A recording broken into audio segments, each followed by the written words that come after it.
Sanlam Investments embarked on a journey to become a more purpose-led business several years ago, with sustainable and impact investing deeply embedded at its core. As the world grapples with pressing environmental and social challenges, the future of sustainable investment holds tremendous promise. The shift towards sustainable practices is no longer a trend, but a fundamental change in the way we approach finance and investment decisions. The world has changed. To navigate an uncertain world, we need to change with it.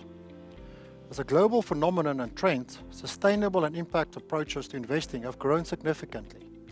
Business leaders and investors are faced with an entirely new set of questions. What are those questions? Can we still rely on old business models?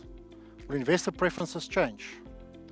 How can we determine the risk of climate change on the investments and businesses that we invest in today? At Sanlam Investments, our ultimate aim is to be more than just an asset manager. We want to be agents of change. All stories of true success begins with a conversation.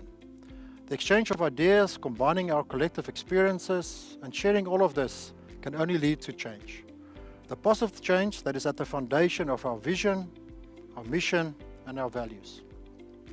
Critical Conversations is one of the many initiatives we've taken to create positive outcomes across the investment terrain, from local communities to pension funds in South Africa and beyond. In our 7th Critical Conversation event, the panel will share these perspectives focuses on the consumer-driven change towards sustainable choices, drawing experience from the World Economic Forum through to global youth trends. How do we create value propositions that place ESG right up front when making an investment decision? Is it possible to be relevant without an ESG strategy?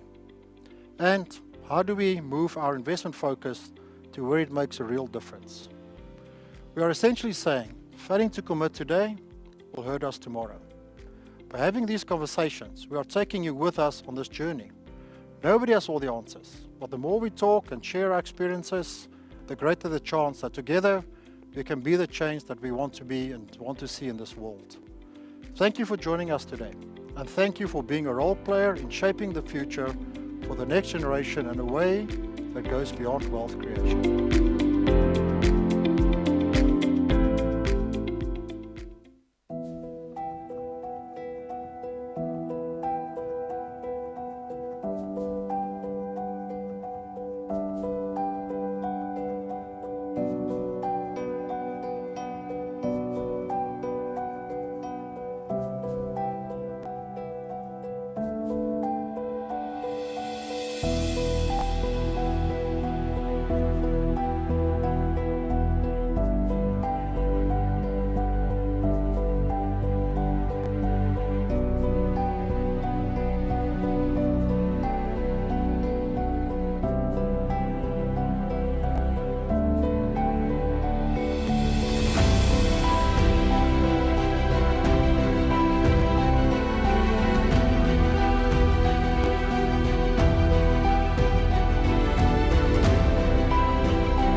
The warmest welcome to this edition of Critical Conversations brought to you by Sanlam Investments. I'm Lerato Mbele, and I'm really excited to be hosting this dynamic conversation where we are urging you to be the change you want to see, the incremental steps taken that can really change our tomorrow.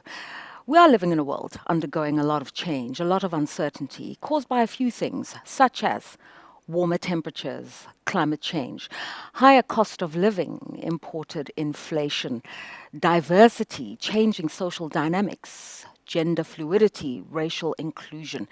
These are the changes that must be put front and center of policy. And young people are demanding that we consider this change. It can no longer be business as usual. Now, young people, they're known as Gen Zs and also millennials. They are insisting on an agenda change. They're an informed consumer. They don't just go into a supermarket, look at a product, and do a calorie count. They want to know more about it. Who made it? How was it made? What were the wages paid? Were there gas and fossil fuel emissions in the production process? And who is responsible and culpable to fix it? Young people are an empowered consumer.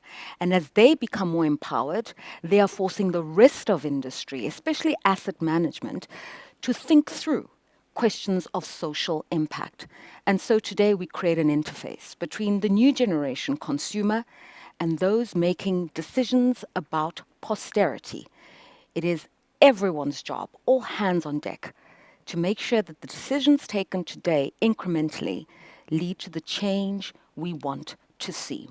And so welcome to the June edition of Critical Conversations. We'd really like you to join the conversation and urge you to do it using your social media platforms, Twitter, LinkedIn.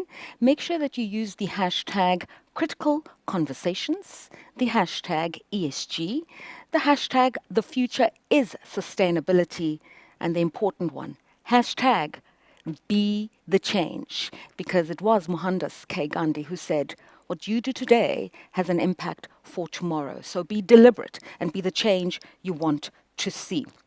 It's a great conversation. We are talking about shifting consumer perceptions, consumer actions, and we're going to be shown how to do it by an elite, esteemed panel of experts in this field of consumerism, youth consumers, and changing dynamics in policy. So without further ado, let's meet them. We're starting off with Dion Chang to my immediate left. He is a future trend analyst and founder of Flux Trends. Dion Chang is trend and tech savvy. He helps to unearth business opportunities in a world where technology has really created a lot of disruption. He is an analyst, a columnist, a consultant. He works extensively in the area of youth consumerism and youth culture, showing how bringing the youth into a business model can help to embed ESG into business strategy. So welcome to Dion Chang. Hi. Seated next to Dion is Shamila Subramani. She is the CEO of the National Business Initiative, or NBI. A lot of her work is about driving economic inclusion, social transformation, and of course, conscientizing everyone about environmental sustainabilities and impacts. Prior to this role, Shamila was the Chief Sustainability Officer at the Johannesburg Stock Exchange, where she advised the top listed companies on how to really consider questions like climate change and impact investing. She is an influential member of the Climate Finance Group for the Presidential Climate Commission. Welcome, Shamila. We also have Ravi Pillay, former advisor to Nestle. He is a marketing and reputation management guru and also a champion for sustainability.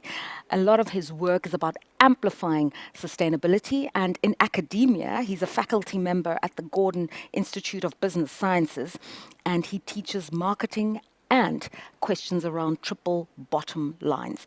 Ravi has extensive experience in the FMCG sector, and he serves on boards such as the Consumer Goods and Service Ombud and also the charity Food Forward, and he is also the past president of the Swiss Chamber of Commerce for Southern Africa. Welcome, Ravi.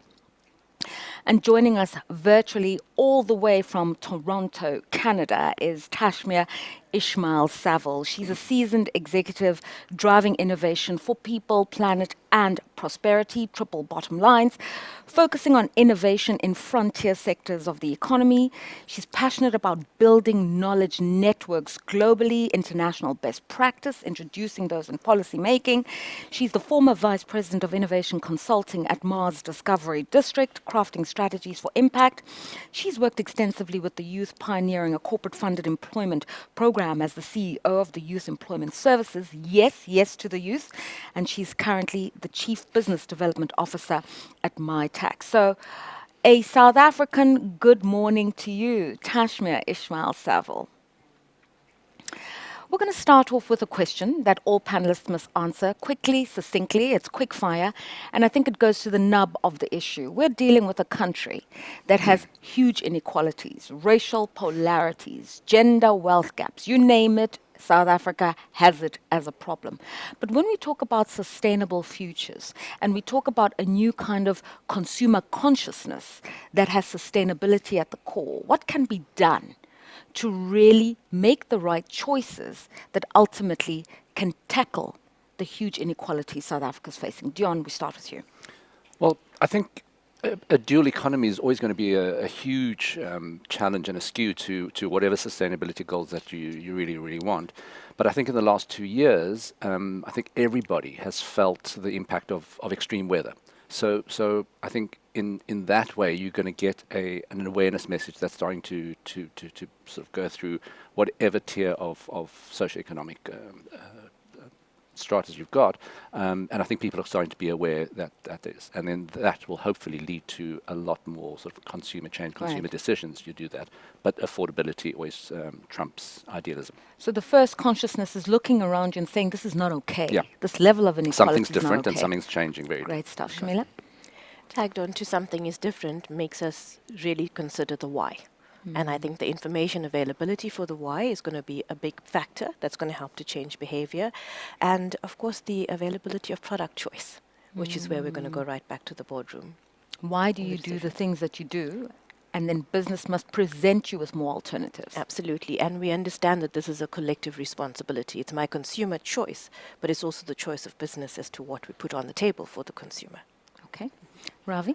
I think it's a combination, it's an and kind of culture. It's the youth, I want good quality food and it must be sustainably sourced. So it's about choice and demanding for services and goods from corporates and all companies in the environment. Quality. Quality, yeah. All right. Tashmir?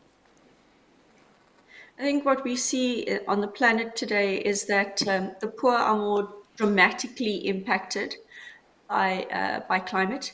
No difference in South Africa. I think that puts a very big responsibility on those in power with ability to change policy, country and company, to make sustainable choices on behalf of people who may not have a voice. Not everyone is seated at the table, and young people have often said that. We want you to have a voice as you've logged onto our platform. So may I urge you to use the Q&A functionality on the platform. You'll find it at the bottom of your screen. Pose your questions, and then in real time, you can also join the conversation. So make sure that you post your questions on the chat platform using the Q&A button. I'll be able to see your questions. Remember, on social media, it's hashtag critical conversations, hashtag ESG, hashtag be the change you want to see. Let's get into it. And let's start off with identifying who this new cohort of consumers are, why they have a different consciousness, why they put governance and accountability at the center of their consumer choices, and why it's no longer business as usual. Dion Chang, please help us. All right, so if we're talking about Gen Zs or Gen Zs, just to clarify for everybody watching, the oldest ones are 25 or so already. So they're moving into the workforce as well as being your new customer as well. I think the awareness of sustainability started with millennials, the cohort before them, but it's really intensified with this generation. So the first digital natives of humanity. Right. That, and so it's going to be a very, very different one. And there's a fantastic quote in a clip where a Gen Z said, millennials might have invented social media, but Gen Z are the ones that weaponized it. And I think brands are starting to feel the heat of that weaponization of social media and the galvanizing and mobilizing of people and voices from this generation. So there's two things you're talking about. It's conversations, decisions, discourse migrating online. Yes. And the accountability that the new consumer wants happening online in these virtual platforms. But the products are tangible. So how do the two worlds come together? Well, I think most of the brands that have been at the brunt of it is about reputational damage. And this generation, the Gen Zs, have a lot of time and they are very, very tech savvy. So they will call you out, whether it's greenwashing, blackwashing, pinkwashing, any of the washings that you kind of see. But there is this activism that's going on. So the social justice barometer of this generation is really, really high. And you are seeing, and I'm really happy to see that this generation specifically are also going into politics and sort of kind of civic duties at a much earlier age than any other generation has been. So between ages of 18 to 25, you're starting to see people that are actually in positions of policy making and of government. Okay, we're talking about consumerism and a shift in culture. And so we're talking about the decisions that young men and women are making at the till point. Yes. What is that consciousness that Gen Zs have that perhaps Gen X, our generation, and others don't have with that level of enthusiasm? I think the anger, and I think that's a good word to describe this kind of activism, is an anger that they have been handed this broken world. So if you think about it, it's not just sustainability, but it's politics that have gone awry. The state of the economy, the state of the planet, all of these kind of things are starting to hit them. So if you look at, especially a young point of view, and the reason why they're going into government is also an older mindset plans very differently for a future compared to a younger mindset. And this is something, there's nothing more to lose. So it's not a coincidence that these voices are rising as it feels that the world is starting to unravel, and you're starting to see old systems unravel. And I think this is an inflection point and a real good opportunity to say we need to change a whole lot of policies, we need to change direction in that, we need to look at profit at all costs. And this is what they're on about. Shami, let's bring you into the conversation, because I'm understanding Dion's definition of consumerism to be beyond what's happening at the storefront. It's the consumerism of ideas. It's the consumption of ideas. It's the consumption of ideology. What's real and what's not real. It's frameworks of law. So it's a whole range of issues here that a new generation of consumers are saying, we no longer buy into this. And that is forcing a change in the boardroom. So what we're really talking to, and Dion is talking about, the tangibility, it's the credibility, right? It's being able to buy the story that is being sold, to your point. And so what it's doing is forcing producers, companies to have that conversation more clearly and to be able to tangibly show evidence. So no longer can we get away with the CSI strategy. It is really about understanding what that brand promise means, and once you kick the tires, are you able to see that there's credibility, there is actual depth behind that promise, and the impact of that. And supported by the trend we're seeing now is the fact that information availability is so much more pervasive, and it is available at a speed we've never seen before, which means that your consumer is a lot more savvy, a lot more informed, and is able to use that, in Dion's terms, to weaponize that information, should that not work. So the dissatisfaction, I think, is what we're seeing growing now, and being able to say, push it right back and say, you have a responsibility as a producer, as a company, and I'm not going to just take an empty promise. And so that is what we're seeing is the shift that hopefully is now going to help that product change, and ultimately the impact on what companies are doing on sustainable development. Ravi, I wonder if you can help us, because we've often thought that different consumer choices is just the difference between choosing, say, a toiletry product packaged in plastic versus one packaged in bamboo, whether you're wearing synthetic or hemp. But I'm understanding it to be deeper and more complex than that. Very much so, and just to take the Gen Z concept a bit further, it's this trust deficit that this group of consumers has with their kind of other generations in terms of, can I believe it? And this ability for Gen Zs and even millennials to make very quick, rapid decisions is based on the access and to the various YouTube channels, etc., to get information. So I think the challenge and the pressure on producers is to make sure that your story is authentic and it's true, because it's all about transparency, and that's what we're actually trying to do. So it's a very big mind shift on how do we, as let's call it providers of goods and services, can be 100% on point that we're not misrepresenting what's being offered out there. All right, Tashmi, I want to bring you into the conversation because, we think sustainability is making sure it's environmentally sustainable, so the E. It has a positive social impact, the S. But it sounds to me like the G is really where the power of new generation consumers lie. They will hold you accountable. They want full transparency. Everything in the value chain of producing a good or a service, you're going to have to back it up.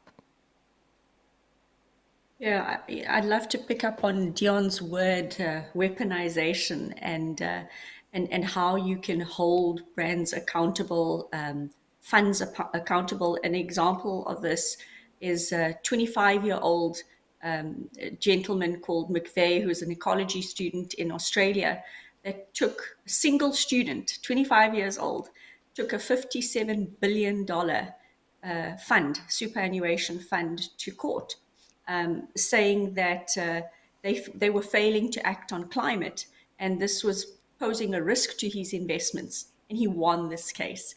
And we're seeing similar cases around the world. Australia has a few of them where mines have been stopped in their tracks because of the human rights impacts that they may have.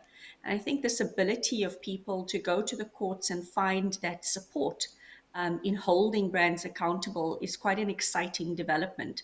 And it's about time that we do start to hold him accountable in courts. Now, once something like this happens with a $57 billion annuation fund, all of the companies that they're investing in have to make changes at board level and hold the companies accountable. So there's a real snowball effect and power in this sort of activism. Dion, what I'm hearing here is there's now an interface between consumerism, what I buy, what I invest in, the law. They will use the law to force these behavioral changes and these business decisions. So it's getting real. It's getting very, very real, and there's almost like a new category, climate litigation, which has started to come to rise in the last couple of years. And surprisingly or unsurprisingly, it's actually been driven by teenagers. So teenagers are actually using, somebody that will represent them in the courts, but they are taking, like Mr. Mark McVie in Australia, they're starting to take governments as well as different companies to court that climate litigation. So in terms of the kind of trends that we've been tracking is around about 2018, I started to see a little bit of a turn, and the sort of unlikely merger of sustainability and financial services started to play out. Back then, I think it was Prada, the big luxury group, got one of the first sustainability loans from the French Agricole. It was a 50 billion or 50 million euro loan, and that was the first time I heard about sustainability loans, and that's sort of starting to impact into finances and into financial services. So it's an interesting bleed through of different sectors, which you wouldn't really associate because we're here today to talk about consumerism or consumers with that. But then we're also talking to an audience of people that investment, and those.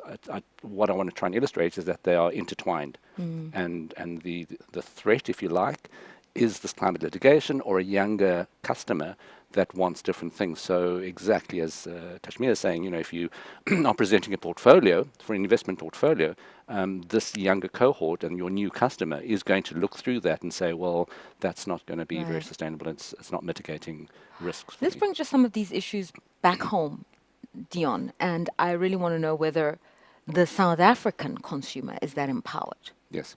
So, as I said, the affordability was going to trump sustainability idealism. And I think especially, this year we're starting to see all around the world, but specifically in South Africa, budgets are really tight and times are tough. So your purchase decisions are going to go much more with the affordability rather than what I'd like to do in terms of that. But that said, I've seen a lot of cases during lockdown. There was, a young gentleman just outside Hammanskraal that started a delivery service, delivery car speed. And what amazed me was, this young Gen Z guy did something that the big retailers said they couldn't do, is deliver into kind of informal settlements or townships. But his delivery vehicles actually were electric scooters as well. So there was sort of a sustainability DNA baked in. And so even if I'm going to be an entrepreneur and do that, there is something sustainability. Right. And this is, not in a huge, big urban metropole. This was in Hammanskraal that he did that. Ravi, I just want to bring you into the the issue as we wind it down is that South Africa's got multiple challenges, polycrises, energy, but job creation is the biggest one. And job creation is what impacts the youth more than any other demographic in the country. When young people are talking, because they're still consumers and they're still ambitious and aspirational, what kinds of conversations do you think are being had that asset managers should really be peaked to? Exactly. And that Lerato, the social, the S from the ESG. I think the biggest ticking time bomb, not to be too dramatic, but I think it is a crisis, is this youth unemployment challenge that we have, and a huge crisis in the making.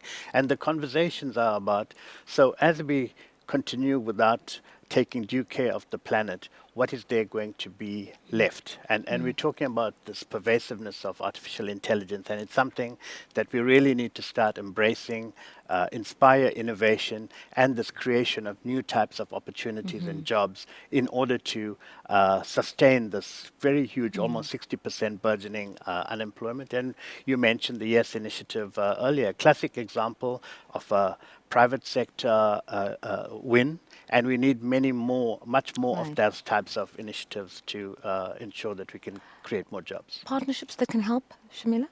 Partnerships definitely with business, and it has to be the collective action, business, government, civil society, to be able to create the opportunities that we need. We desperately need another plan, Lerato. 60% unemployment in youth is not sustainable. Yeah. And so those partnerships need to be able to yield that, but we've also got to give serious cognizance to the opportunities that lie in decarbonizing our economy and the potential job creation opportunities within that. So there's the opportunity lying there that we need to act on, and we need to do it quickly. Okay, we'll talk about sectoral influences. As we wind it down, Tashmia, let me give you the last word on helping us understand who the consumer is, what they want.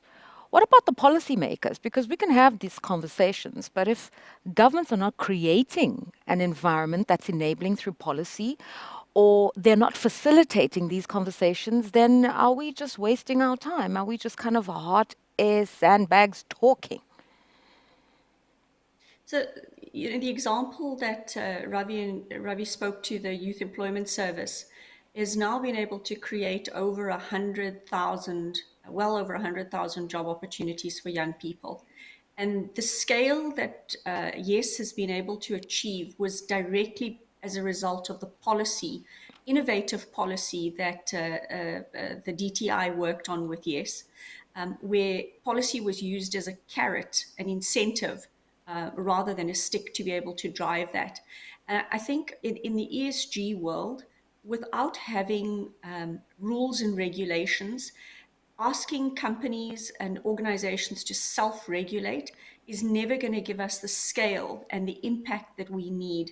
We're just not going to get anywhere if we don't have regulators and policymakers coming to the party and saying, this is how we protect consumers, this is how we protect the future of our country.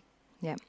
All right. There are quite a few comments that are coming through, looking at the macro. Putela saying, in my view, traditional leaders are the ones failing rural communities, because the rural communities are the ones, for instance, who are facing the brunt of climate risks, and nobody's having a conversation with rural communities. Roy brings us back to the issue of the repo rate, high interest rates, high inflation, and how that really limits the power of the consumer in making decisions. You're just trying to survive as a consumer.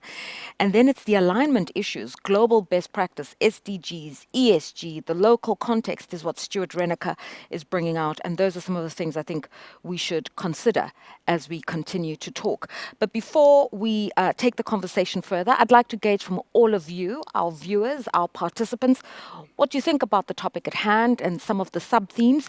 And so if you go onto the portal, where there's a poll, I'm going to be asking you to participate in a poll just for us to gauge where we're at in terms of the conversation right now, be the change.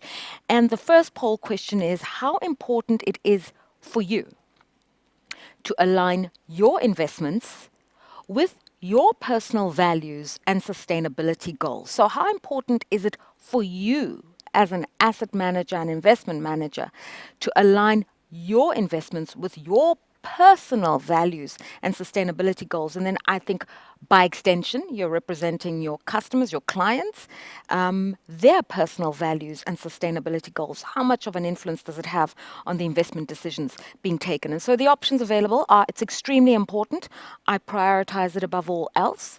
B, it's important, not my top priority. And C, these would be the people who are brutally honest, not important, I focus solely on financial returns. Remember, as you're polling, you can also join the conversation or advance the conversation, hashtag critical conversations, hashtag ESG. The future is sustainability. Be the change you want to see. And so I'm going to see if I can find the poll for myself and see what those responses are in a short moment. Okay, whilst we do that, I think it is important for us to move along and have a look at our next sub-theme, which is leadership and ESG. Okay, I see the poll questions coming through, and 41% of you say extremely important. I prioritize it above all else.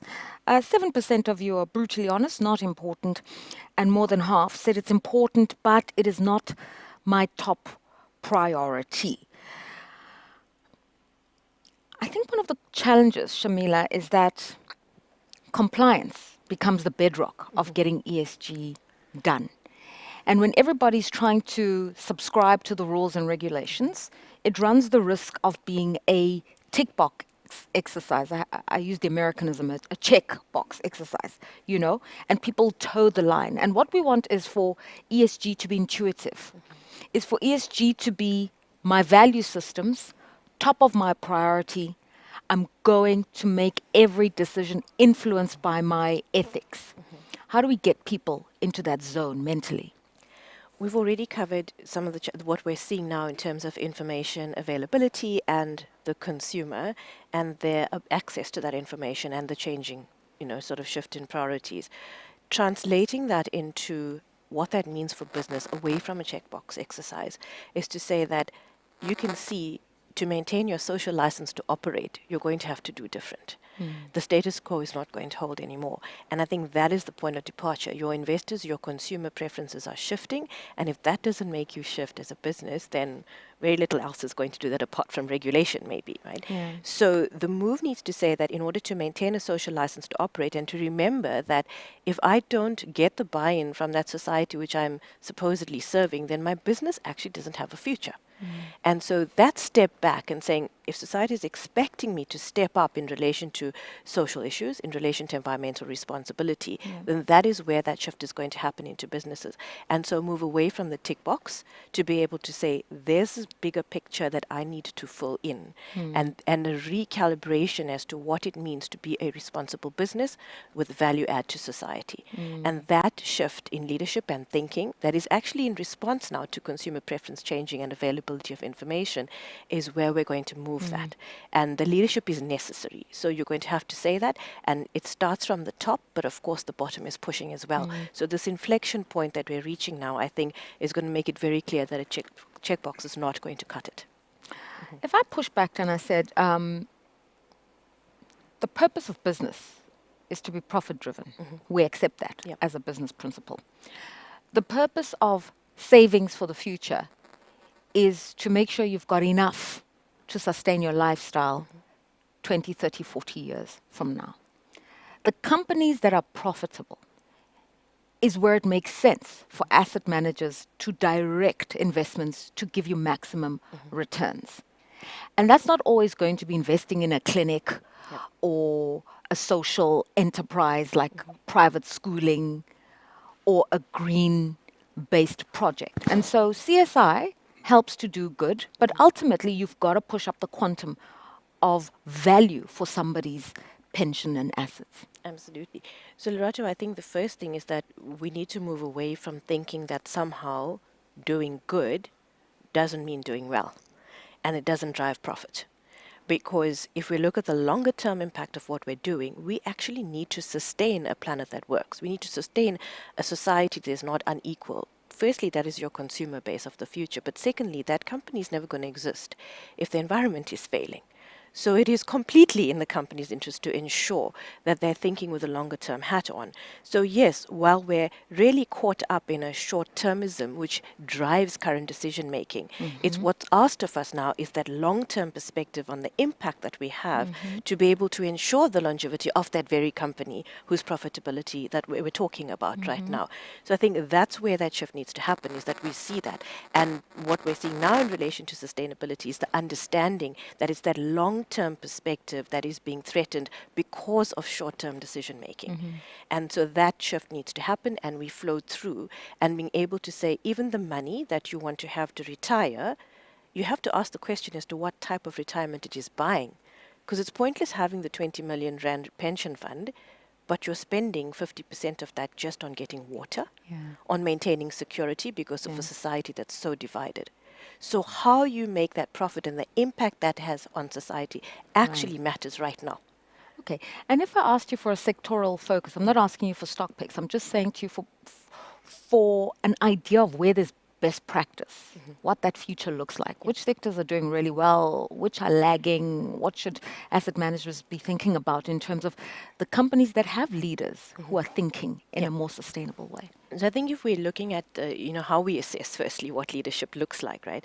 It's going to be who is actually thinking about what the long term means in terms of the impact on the planet, in terms of the impact on social indicators, and reverse engineering that into their business models and understanding both the impact that these factors from the outside have on the business, but also how the business's behavior and model is actually contributing to those factors on the outside.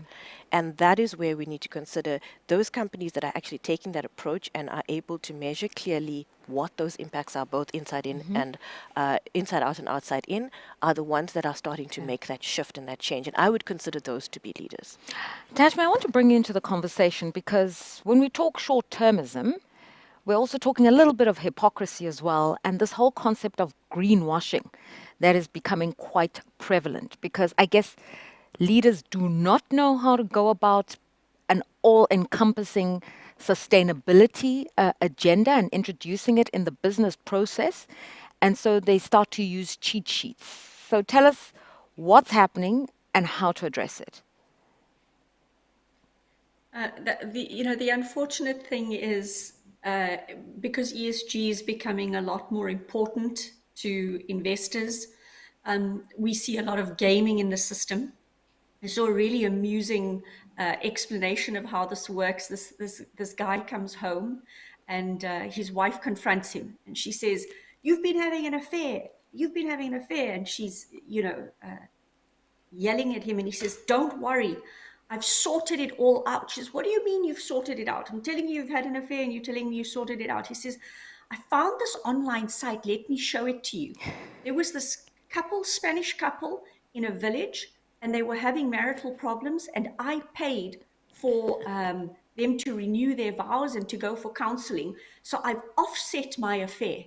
And the previous one, I helped a couple in Argentina go on a second honeymoon, and I saved their marriage, and I offset that affair. And this is the sort of thing we need to make real to consumers, and understanding of how the system is gamed. I think there's a lot of awareness building. What we have out there is global power, global money is not going to easily shift. People are not going to give up their comfortable positions.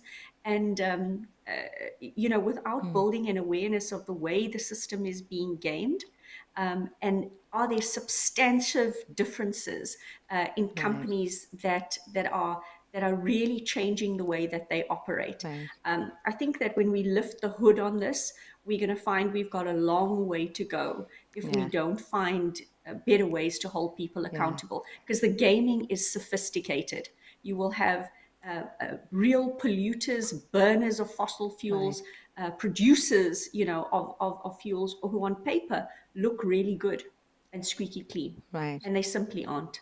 Yeah, so I understand it to be you can't be polluting on one side and then saying, but I'm buying carbon credits on the other. It's the holistic way in which you run your business that matters. I stay with you, Tashmi, a little bit because Anonymous says there is clearly a fight back against sustainability in asset management. US states that are banning the inclusion of sustainability when managing pension funds. You're so close to America. I know you're in Canada, you're not in America. But what is that temperature like in boardrooms out there? Is there this pushback? Absolutely. I mean, we see, just at the moment, the EU is trying to ban plastics, single-use plastics, there's a very, very strong US lobby that is pushing back against Canada and the EU on this, because as we try to reduce fossil fuels and with the growth of electric vehicles, actually plastics is a big absorber of fuels in the creation of plastics. So, this lobby is saying, let the plastics industry continue. Only 9% of global plastics are recycled. It is a massive issue for the planet. Okay. And here we see a really strong lobby protecting these business interests because it's a pathway for fuels to still find their way into market. I want to bring Ravi. Go ahead. Okay, I just wanted to bring Ravi and Dion into this one. First, let's start with the technology. So technology will help facilitate the change, the disruptions. Yes. But how much technology? So from this example with the fossil fuels, I'm thinking here we are in South Africa. We've got an electricity crisis. The good way to go is to decarbonize and use less coal. But to go that way is to deny many people jobs that are long established in the coal sector. And we've got 40 years left of coal reserves, all of that sort of thing going on. So what is the right way to go about it? Because whatever you say, we want the lights on. We want the lights on today, not tomorrow, today. And if you've got to use coal, use coal. You can't be forcing us to have solar parks when we barely have electricity. Yeah, no, absolutely. But I also want to just pick up on something that Shamila said, about when businesses actually start realizing that how much of a threat it is. You're starting to see a lot more. We mentioned climate litigation, but there's also much more insurance claims in terms of extreme weather, natural damage to that. So when you start seeing, especially if you're going to different sectors, for example, food security, that's starting to be on very, very shaky ground. And I think people or businesses and governments are starting to actually feel that impact. So whether it's the Nile Delta, whose the salinity of the soil is becoming so intense that the farmers can't actually farm what they did. And then if you bring it back to South Africa in the Western Cape, it's the same thing's happening. It's happening with winemakers all around the world. Your terroir of that wine is not what you can promise, because suddenly the extreme weather's changing the sugar content of a grape, which means you promise a Sauvignon Blanc or something like that, and it's not that because of that. And then the whole ripple effect of the people who come and harvest, all of those kind of things, all of the seasons change. So when you see that sectorial shake and then it starts going up, Shamila said we need the kind of leadership, but I think the whole issue of sustainability is going to be a push from the bottom. So from consumers and then from different sectors and then the businesses not being able to survive. That's, I think, when the real aha moment is going to be, okay, we need to really do something. I understand what you're saying. So, the climate change, it then it changes the quality of the soil.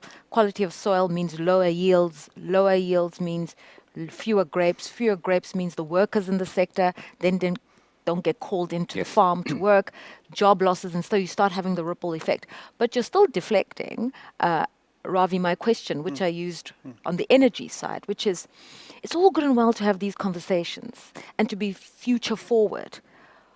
But if you looked at that particular reality, you can't be future forward. You've got a country that has an energy crisis, and the quick fix is on the controversial coal side. And the future approach is on the renewables, IPP, new green tech side. But that's 15 years from now. Our problem is today. So how do you localize these solutions in the context like this?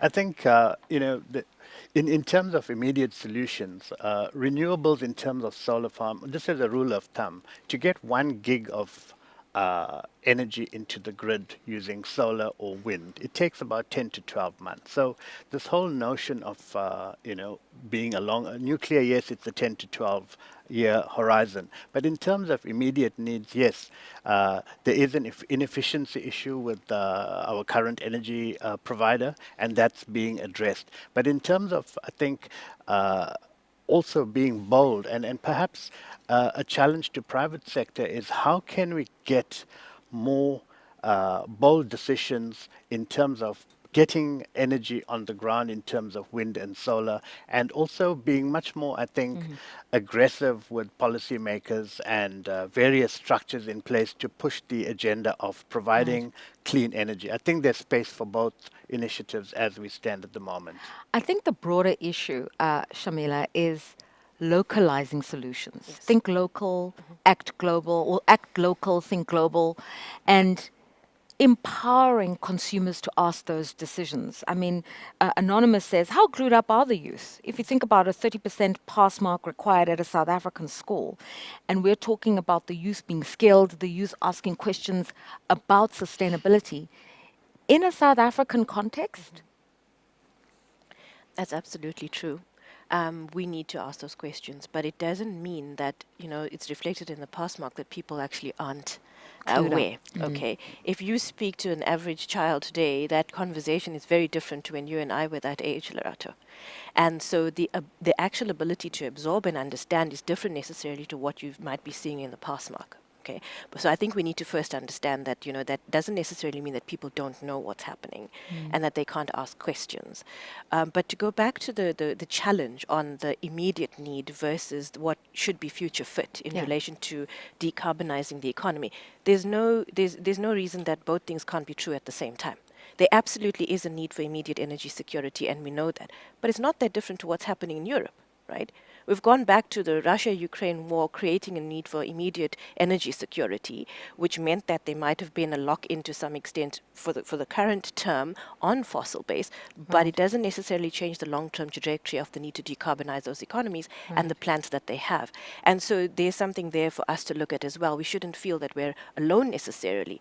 And the concept of the just transition, I think, is where we need to think about this now. And the word transition is very important there, because it doesn't mean switch over overnight. It does mean that there's a period in which that transition needs to happen. But what it does mean is that there needs to be a plan, right? Yeah. The longer term plan to say, where do we need to go? And South Africa is not in isolation. We have to consider the need to transition within the context of our international trade. And for as long as our partners are going on the decarbonization trajectory, actually, our industry is not decarbonizing, poses a bigger risk in terms of job losses than what might be already tied into the coal value chain. So we can do that, and we can manage the transition, and we can protect our economy. And in fact, the research that we've done through the NBI suggests very clearly that there's the opportunity for net positive job growth In what way? from being able to start shifting to renewable energy, because that then immediately impacts the industries that are dependent on that energy, and the export of the goods that are linked to that, and the jobs within that. And so that is critical. So, and then the localization of the value chain, to your point earlier on, is that can you create those industries that provide the components into the renewable space? And that is a whole new industrialization that is far more future fit and enables our economy to be competitive. So I'd like you to simplify it for me, because I've got a simple mind. So you're saying when we're decarbonizing using less coal, Yes. the workers in the coal sector could now be given new skills of how to produce solar panels.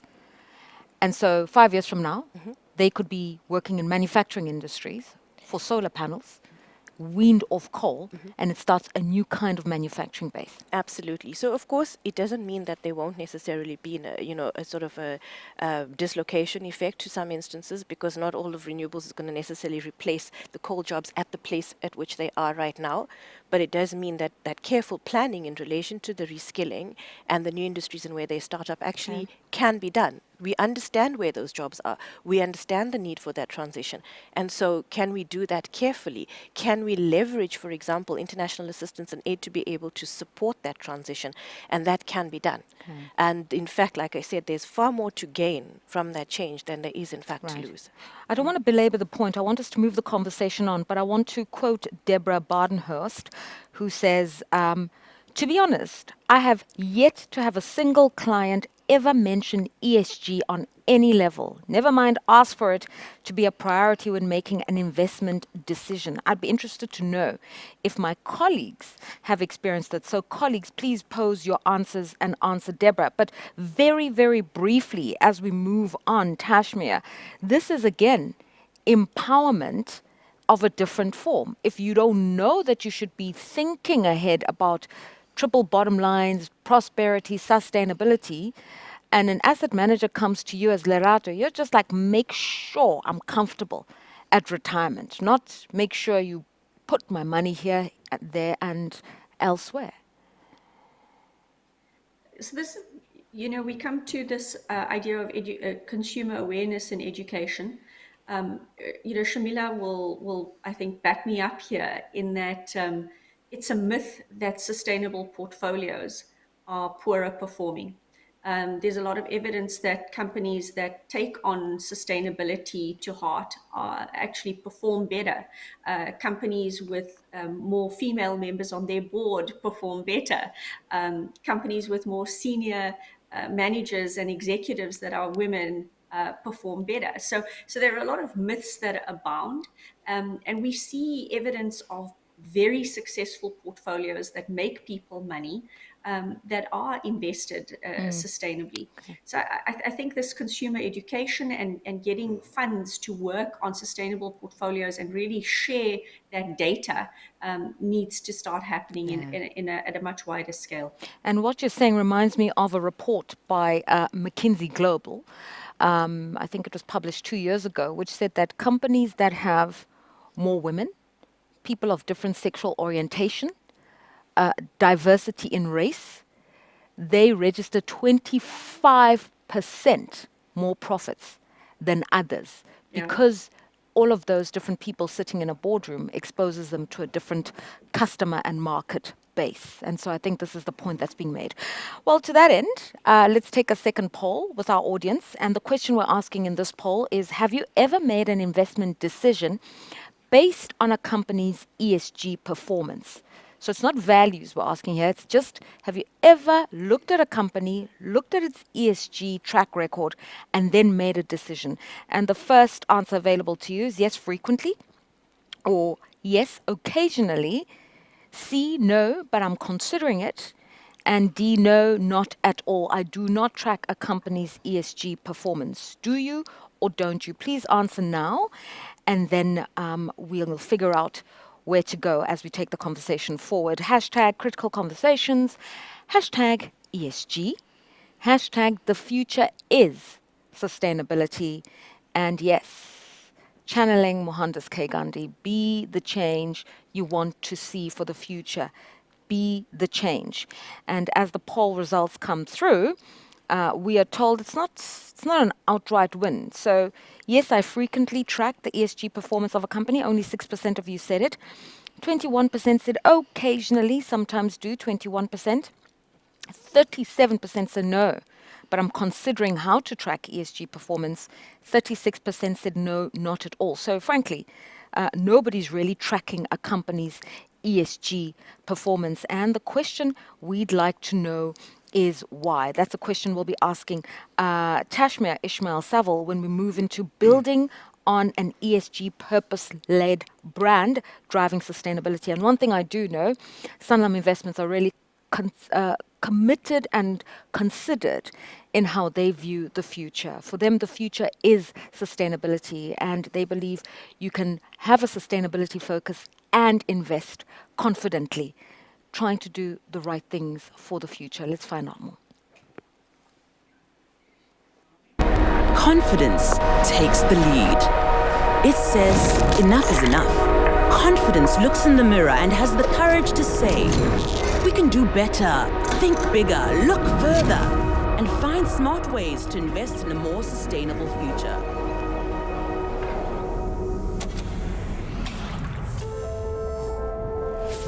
So confidence invests in people. It innovates and pushes boundaries. Confidence works hard and harder still to find investment solutions that make a meaningful difference to communities, our planet, and to our future. Confidence has integrity and vision. Confidence looks beyond wealth creation and finds a greater purpose. Confidence inspires a nation to invest in a future for all, a world where we can all flourish, while building a sustainable tomorrow. Because confidence knows a sustainable future is the best long-term investment we can make. Investing confidently, it matters, and investing conscientiously matters even more. As I introduce the third of our sub-themes, building an ESG purpose-led brand, Dion and Shamila, you want to respond to Deborah, who says, nobody's ever come to me and said, show me the ESG. Yeah, I mean, I'd like to just sort of put a different spin onto that, is to say, you know, how often have any of the people watching today presented an option, a different option to their clients? So that was just a different dynamic there. It is part of the leadership and awareness creation, Lerato. You know, with those, if those products exist, I would put it to Deborah that there's an opportunity to take that to a client and make them aware of it and what those features are. And ultimately, it's the client's choice, yes. But if the client doesn't know that the choice exists, then we're not maybe doing what we could to lead in changing. Okay, so leadership is everywhere. It's not executive level. Yeah. It's even what you're putting forward as a portfolio. Absolutely. All right, so right now, as we turn our attention to building brands, I'm going to quote Steve Harvey. Yes, that bastion of Hollywood wisdom. He says there are two important dates in your life: the day you're born and the day you discover your purpose. And as simple as a statement this sounds, I think it's quite poignant, because I'm not sure many of us introspect and think to ourselves, what was I born to do? What about my talents can help to advance humanity? We are now talking about those very important internal conversations that should be happening at a corporate level, culture level, a decision-making level, that helps to redefine the purpose of a brand, of an organization in this new era. And helping us do so is Tashmir Ismail Saville, all the way out there in Toronto. I need to say it like that, Toronto. For sure. Go ahead. So when we look at metadata studies on brands that perform well, what they have in common, they're all purpose-led. And what we see those companies are able to do, you know, it starts with their recruitment pipeline and the talent that they attract into the firm. And they're attracting a particular type of individual that is purpose-led. And they're creating an environment where they're working in a company where you can align with your values. And what you see in terms of their performance in the outside world is just a lag of what is going on inside of that company. So this reflection moment, I think, is quite important for brands to look inward. Are we hiring the right people? Are we giving them the opportunity to align their personal values with the work that they do? And the rest seems to fall into place. You have more productive employees, you're attracting more of the right type of people, and they're producing for the brand because they're so committed to that agenda. You know, policy is a big one here.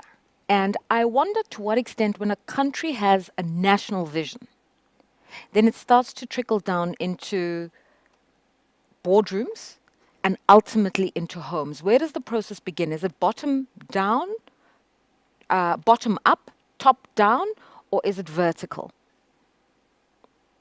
I think it's multi-directional.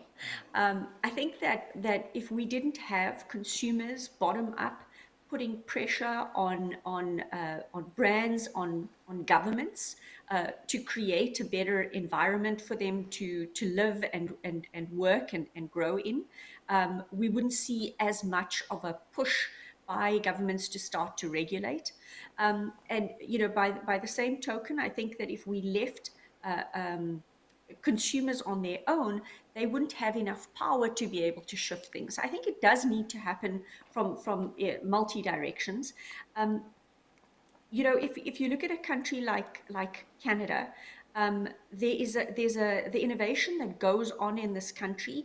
There's a real sense of innovation that is not pure unbridled growth. we see innovations coming up, in particular the industry that I work in, which is about accelerating SME innovation in clean tech, businesses that are growing, SMEs that are thriving because they're solving wicked problems. We see that this is also a big source of innovation that shifts an entire economy. I don't think that we can identify one source of it. It does need to come from all over, but I keep banging on this drum, and I'll say it again. Global power will not shift without policy change. Yeah. The people with money and power are in very comfortable positions, and if we don't get top-down governmental regulation and Right. no vested interest in governments that make those decisions, we're not going to see the change that we need at the scale that we I'm going to need you to elaborate what you mean by that. And I'm going to use, again, an example familiar to all of us in South Africa, energy, right?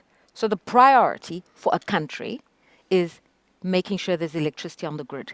Everybody needs that, regardless.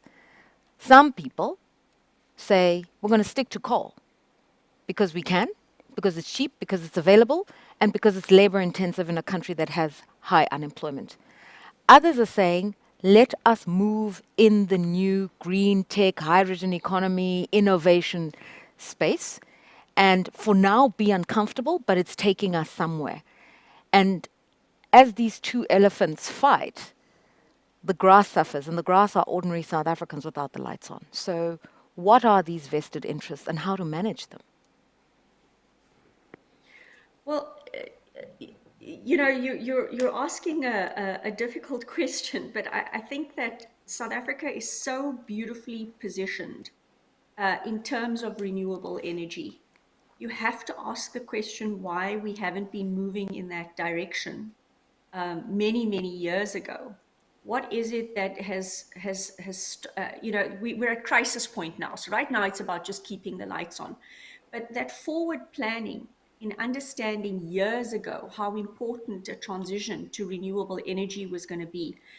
Even just looking at the health impacts of the communities around those coal mines, why are we not taking that into account? And I think that there is, now that the hand has been forced, that the crisis is so bad that we're forcing the coal agenda. The question should be asked, why have we not been forward planning years ago? Is there too much vested interest that sits inside of the coal industry that stops the making decisions that are good for the country in the longer term? Okay. And are we going to continue to allow those vested interests to make those decisions on behalf of and hold an entire country to ransom? Right. I'd like to move beyond the energy of the example of energy. It was just for illustrative purposes. But this whole issue of being purpose-driven, you can see that it has a national tier to it, it has a corporate tier to it, it has a personal tier to it. Decisions that are made impact how the country is seen. How a country is seen impacts whether foreign direct investment or portfolio flows come into the country. If those don't happen, then it impacts how a political party is viewed by an organization, and so on and so forth. So give us a sense of why ESG can help with this issue of reputation management.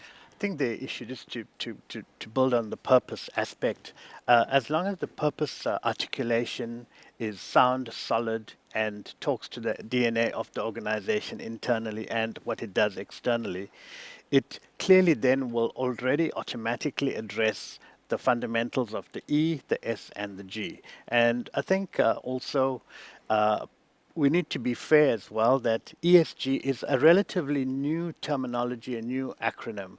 And if we really break down the issue of the E, S, and G, if you look at the South African context of policy, we have the National Environment Management Act, we've got the Carbon Tax Act of 2019, we've got broad-based BEE, we've got the Employment Equity Act, the Biodiversity Act. So a lot of these policies are there to actually respond to the different elements of the ESG. And I think what you're really asking is the inability of Team South Africa to get this whole thing going. And I think looking at it on a future type of orientation, rather than maybe asking why didn't it happen, is that I think South Africa, we're poised at the moment. We've got very robust business formations like NBI, BLSA, BUSA, NEDLAC, etc. And the way to do this is possibly to reset the way we work as partners and multi-sector partnerships to make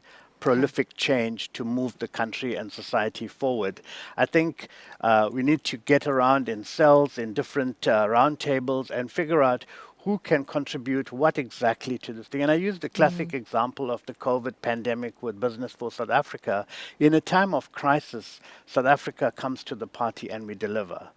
However, why is it that we're not seeing ESG as a crisis in the making? I mean, the Nielsen study, I think, in Europe looks at a 64% population vote that says it should be classified as a as a global state of emergency in terms of what we need to do as society. So I think it's this issue of getting the different actors around the policy table and carving off different ways to actually get to the nub of this issue, and each one contributing accordingly. You still believe what you've just said? Yes. In a crisis, South Africa steps up and shows up. Well, excluding the ESCOM part, but we look at the COVID pandemic, where you saw it really coming to the fore in terms of redistribution of nutrition to when government was unable to do so. And even when it comes to I think the energy issue, we've got this attempt of NECOM to get the country moving. But I think here again, there's something I think about the private sector voice that has to go out and do this thing and you know, to get things I was going to say, the only reason the lights are on here because we've got a generator, but hey ho. Purpose-driven brands, ESG. And what we're hearing is a country has a brand. The organizations in that country can advance that brand. The people living out the truth can take that brand forward. What's missing here?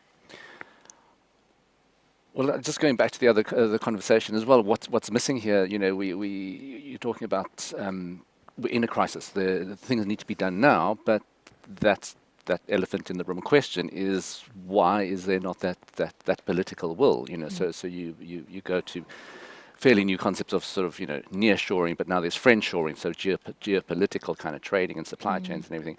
But I think, you know, in terms of that purpose, if I may sort of bring it a little bit sort of broader, is if you go back to Generation Z and a younger generation, that sense of purpose is really strong. So we've been, you know, sort of alluding to sort of forces that sort of start bubbling up. And I think the element of purpose, just generally, I think post-pandemic has been also brought to the fore. So, you know, people say, the psychologists say it takes 21 days only to embed a new behavior. So what happens when you are being locked down for 24 months? And I think people's purpose is going to be different. And if you look at a Gen Z purpose coming into a workforce and then therefore also looking for investments and everything, is there's a convergence of technology and purpose in life and in my work and what I want to build in personal development. So I think that's going to be a very interesting thing that builds and builds and builds. Again, for you, not an immediate resolution, but there's a lot of storms brewing. Shamila, you've had access to the CEOs of the top companies in the country, and you've worked with a lot of listed equities, right? So there's often a sense that corporate SA are sitting on the fence, waiting for everybody to figure it out. And then when you all know, then they'll unlock capital and invest more. So how do we engender this idea of purpose? Because when we're talking ESG, those are the companies that really need to come to the party. Yeah, so that is the sitting on the fence thing, I think, is changing quite a lot, Lerato, and I think out of necessity, because we're trying to deal with a crisis, yes, and we're trying to respond to that, because ultimately that's going to impact on business. I mean, we're seeing the economy suffering as a consequence of the current energy crisis that we're having. But the shift underneath that, I think, is completely to Dion's point, where we're seeing the consumer base shift in what it wants, and the workforce. because we can't underestimate the impact of people coming into that workforce and what they want to see, and the questions that they're asking in a far more bold fashion than perhaps any previous generations have been able to ask. So that is going to shift, and we're starting to see that happen. We're also starting to see executives being put under an enormous amount of pressure if they're not able to respond to that in an adequate way. And people are voting with their feet, right? It might be from an employment perspective, I don't align with this and I'm going to leave and go somewhere else where I put. Yes, and of course it presupposes that you have the choice in an economy with low employment, but those are the things we're starting to see happen with companies, and I think that is hugely positive. There are also a number of headwinds that companies are facing. So we're in a global economy, in a global context. The extraterritorial implications of regulation happening in other jurisdictions, like the EU, are forcing our companies to actually now comply in a way. But that has to shift and be supported by evidence, because you're now being asked to produce that as well. All right. Just one final question as we wrap this segment of the conversation up. A question from Susan Jones to you, Tashmia, says, policy change was mentioned as well as the initiative between DTI and YES, where you've been very, very active and pioneered employment schemes. This is just one department. And while there are some other departments that seem to be on the same page, many government departments don't seem to fully understand the issues at hand. Therefore, they don't know how to address them. So how do we as a society hold our governments accountable and push them to understand and adapt and have a sustainability mindset? Just, I was earlier when we were talking about vested interest, I had a thought that every minister should be scored on an ESG scorecard, and they should be held accountable to that. I think that what we've seen in South Africa is a little bit of a hollowing out in terms of technocrats at every level in government, where people that really have an understanding, a technical understanding, all the way from municipal up.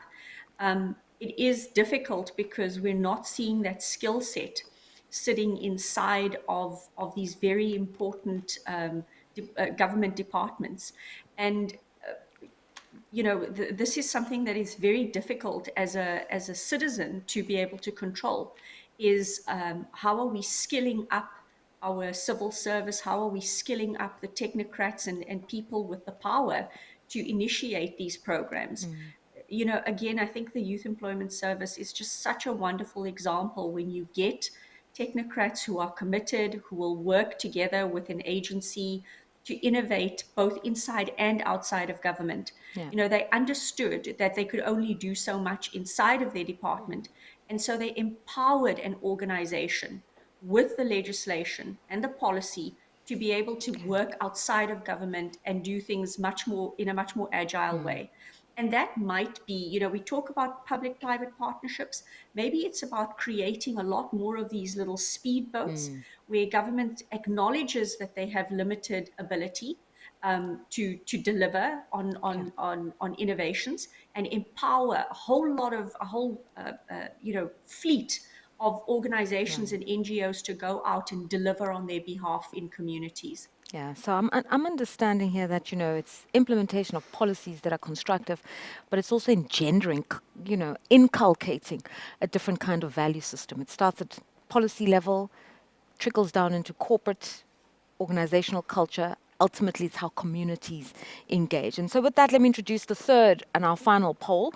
And the question is, what aspect of a purpose-led ESG focus resonates with you more? What aspect? So you see a company, it has an ESG focus, but which aspect of ESG really says to you there's alignment? And the first one is the environmental sustainability and conservation efforts, the social impact and community engagement, strong governance practices, ethical business conduct, all three, ESG, environmental, social, and governance, or I'm not sure, I don't have a preference. Please vote now so that we get a sense of how you feel. Is it the E for you? Is it the S for you? Is it the G for you? And continue to have the conversation tagging us at Sanlam Invest, #critical conversations, #ESG, and be the change. And thank you so much for the questions that are coming through. as the polls are taking place, we're looking at the results. It's not a full 100%, but an indication so far is that strong governance matters to many of you at 19%.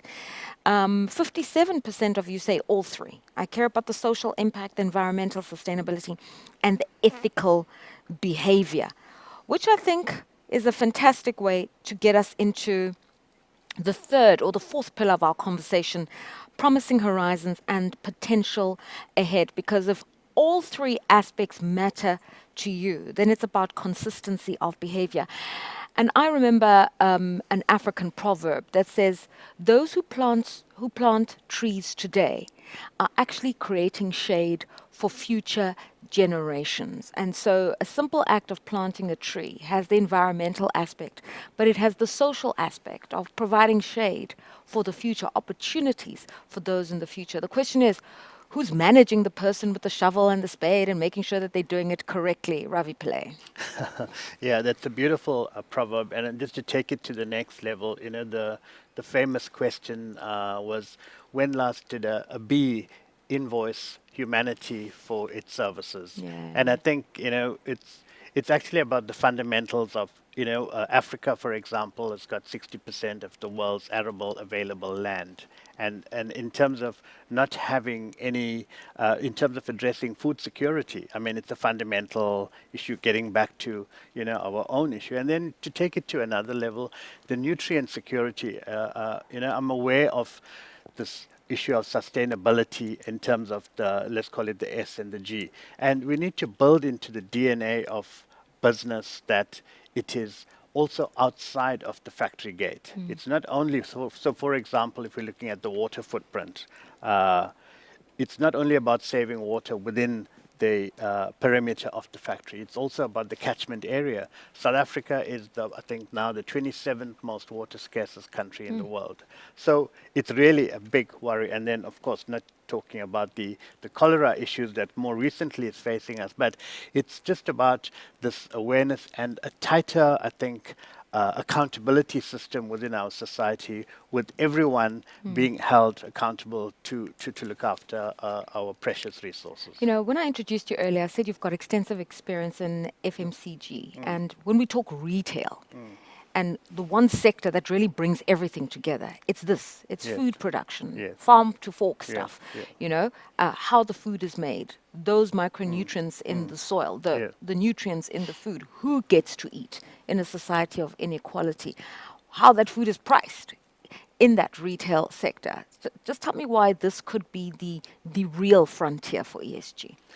For sure.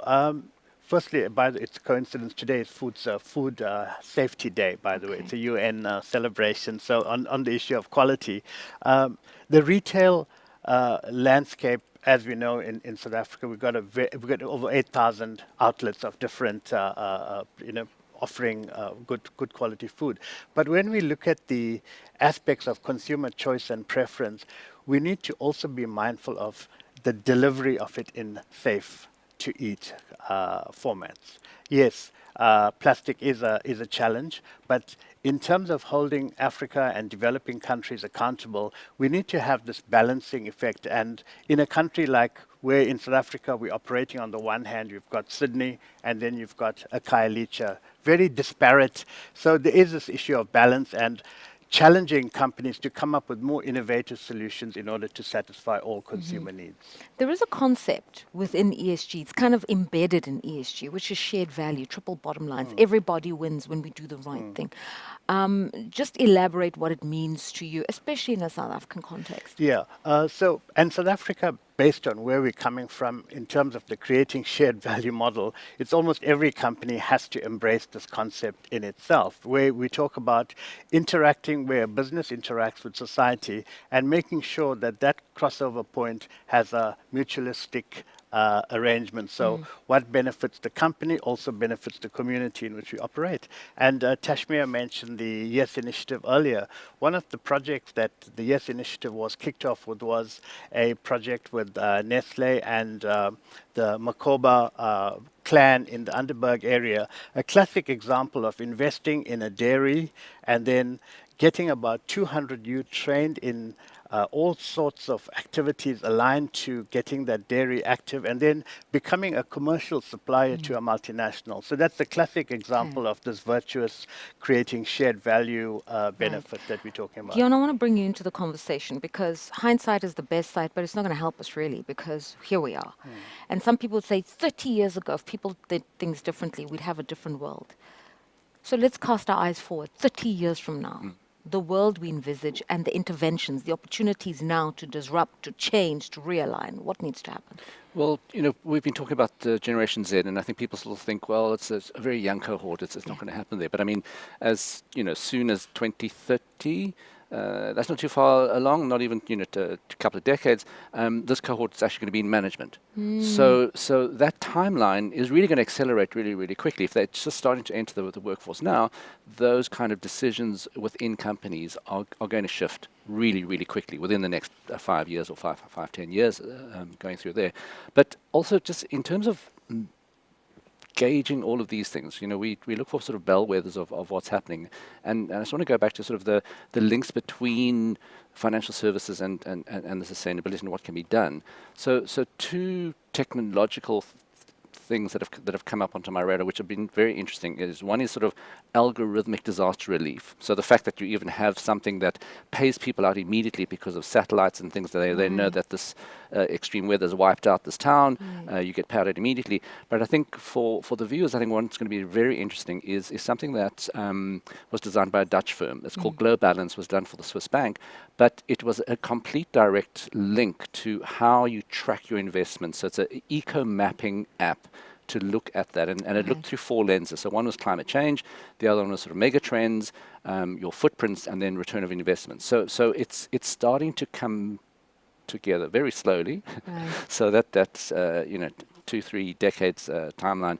It does seem long, but again, I think we're reaching a tipping point where you can't ignore this anymore. Something is happening. So even the naysayers are going to start having to really reconsider why they're saying no. Shamila, also in terms of strategy, so there's 2 things that have to happen. There are existing long-established companies, status quo players, needing to change how they do stuff. Big mining companies, utilities, you name it. And then there are new companies, startups, SMEs, brand new, which can immediately deploy new technology and they don't have the legacy issues. So it's 2 different strategies. How does the one go about it? How does the other go about it? The first one is going to have to consider what its future is going to look like. Any business is continually evolving its strategy in line with the trends that it faces, right? Any good business, should we say. And so considering what those trends are and the future that it is going into, that we're seeing rapidly information growing on now, is going to be how this one has to respond and is going to have to shift. Some businesses are just not going to continue to exist. Some have the opportunity to shift that business model in its entirety. We're at this point now where we consider certain industries to be almost sunset industries because there isn't really a place for them into the future, or they're using resources that are just depleting at a rate that, it can't be sustained. And then there are other industries that are going to go into what is future fit. And those are the 2 that we need to understand. And the ones that are future fit will also need to evolve over time as preferences change. It's not a static state. Whereas the previous ones are going to have to consider how they can change. And it doesn't mean that they necessarily go out of business. A coal business might not necessarily see itself as a coal business. It could see itself as an energy business. A shift to renewables could be built on the base of that huge asset base it has right now in terms of money in the bank. And it could do that. So it's about looking at your business through a different lens and considering what is my value to society and how can I continue to deliver that in a way that matters.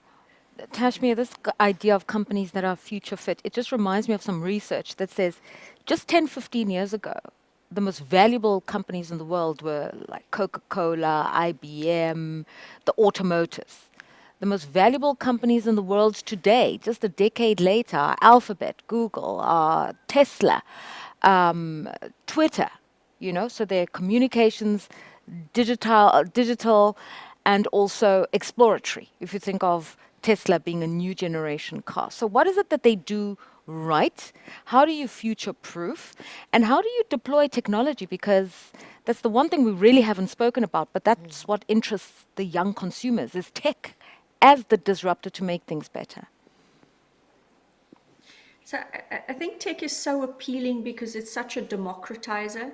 It allows you to be born global as a small business. Technology allows you to not be confined by a small provincial market that you might be in. I think what's really exciting for me, particularly in the ecosystem that I work in, is we support, hundreds and hundreds of SMEs across Canada with the funding to grow. And all of these SMEs are coming about to solve planetary problems in one way or another. And so they don't have to adopt an ESG scorecard. At their heart, they are born with impact. And one of the opportunities, Shamila, that we're seeing quite often is that older companies that are finding that they've stagnated have a real opportunity through open innovation platforms and launching innovation challenges to partner with and use these small companies as a shot in the arm, to bring that fresh thinking, to be able to get those technologies in and start to use them in a more scaled manner. So these small companies can get that scale, can get the idea to grow by partnering with the older companies that are starting to become laggards and in sunset industries. All right. So but we haven't talked AI once, and it's 60 minutes, and I'm amazed that we haven't talked about the opportunities that AI is going to have to be a real market leveler. All right. It has been mentioned. for Right some now, of we've these got a small few questions that we organizations. need to go through, and I'm going to ask for literally 30-second answers so that we can just get them done. So Putella says, how can an organization avoid being too woke, this word woke, and then struggle to keep up appearances in the long term? How do you strike that balance of echoing what sounds right in the target market, but tradition intrinsically? Well, I think there's a fantastic case study of bringing the two together, and I think it's a balanced woke line to a case study of a company like Puma. What they've done is they've said these are our ESG goals, this is our sustainability goals. What they've done is they've employed a Gen Z shadow board to hold them to account specifically to those promises and those goals. So I think it's a sort of pragmatic way of doing things. Natalie Giesman says, Shamila, we have these amazing young advisors, but the final decisions are made by people who are at 70 plus years. Imagine a fresh, new, younger parliament, for instance. Do you have hope, she says? Oh, that's a difficult one, Rasha. Do we have hope? I think we're going to continue to see the younger generation. While the decision making might sit up there, I think the bottom up push is going to have to shift the way in which that generation is thinking and making those decisions. Also, I'd like to know who's at 70 plus really sitting there right now. What's retirement age? Not earlier than that. But that is going to shift. It's going to be, you're going to have to start answering to consumers, else you don't exist. Yeah, and I think the 70 plus are the ones in Parliament. Anonymous says, and I'm just going to précis it, Ravi, we have these critical conversations. They are extremely important, but I can't help but notice that there seems to be a lack of communication with the relevant parties, such as farmers and sustainability experts. So the people at the coalface should be here telling us about their experiences. Yeah, and I think, it's a very valid point to get that voice, because that is, if you look at the whole water issue again, 70% of a country's water is attributed to agriculture. So how do we inspire the farmer to also measure what he uses? Because at the moment, when you have agricultural land, water is not treated as a rateable commodity. So I fully agree with Anonymous that we need to bring those stakeholders into the discussion and integrate it in our solutions as well. Tashmir, in less than 30 seconds, many leaders are currently warning the world that the single greatest potential threat to humankind is AI. Some claim that some of the issues we're dealing with, will be dealt with by AI within the next 3 to 5 years. So if this is right, what are the urgent issues in the world that AI can help with? So in terms of just productivity tools, I think that AI is going to help us do a lot more, a lot faster. Earlier I mentioned it's a big democratizer. You can get AI to write you code. I've seen a series of prompts on AI where you can get the AI to give you business ideas, help you build the entire marketing plan, the recruitment plan, and even the code that your business can be based on. So yes, I hear world leaders say that, but I would argue that some of our world leaders are the biggest threat to our future, rather Right. than AI. All right. So what I need is a final takeout in a word. Voices of the youth. Be the change you want to see. Be the change you want to see. Now, Right now. Tashmir. Purpose at the forefront. All right. So give voice to Voices. the youth. We must all be the change we want to see. Do it now. Do it with purpose. That's the essence of today's critical conversation, brought to you by an elite panel with Tashmir Ismail Saville, Ravi Pillay, Shamila Subramani, and Dion Chang. They say that sustainability is a doing word. It's a verb. You've got to do it. You can't just talk about it. And so today, that is really what we were saying by talking about how you embed ESG in policy, how you focus on purpose-driven brands and companies, how you take individual action in the decisions you take, and how you listen, deliberately listen to the voice of the youth. No more slogans. Let's get it done. It's been a critical conversation brought to you by Sanlam Investments, and our whole idea is to say, as asset managers, you are really the front line of making some of those key decisions about the future of shared prosperity. It's all hands on deck. Thank you so much for tuning in. Thank you so much for making me sound cleverer than I really am by posing really great questions. Continue to engage, #critical conversations.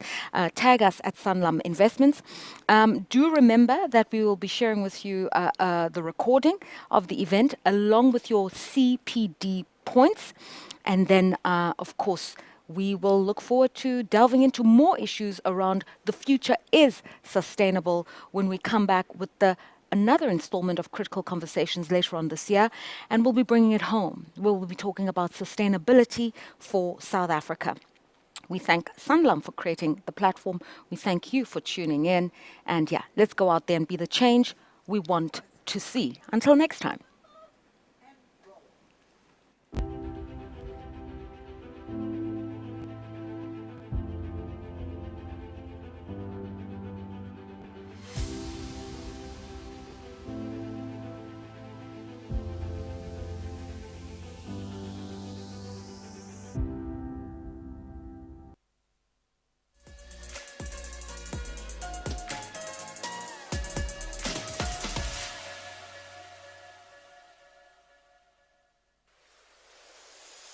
Sometimes there's no one else who loves me like you used to. Sometimes we're not ourselves. There's no one I can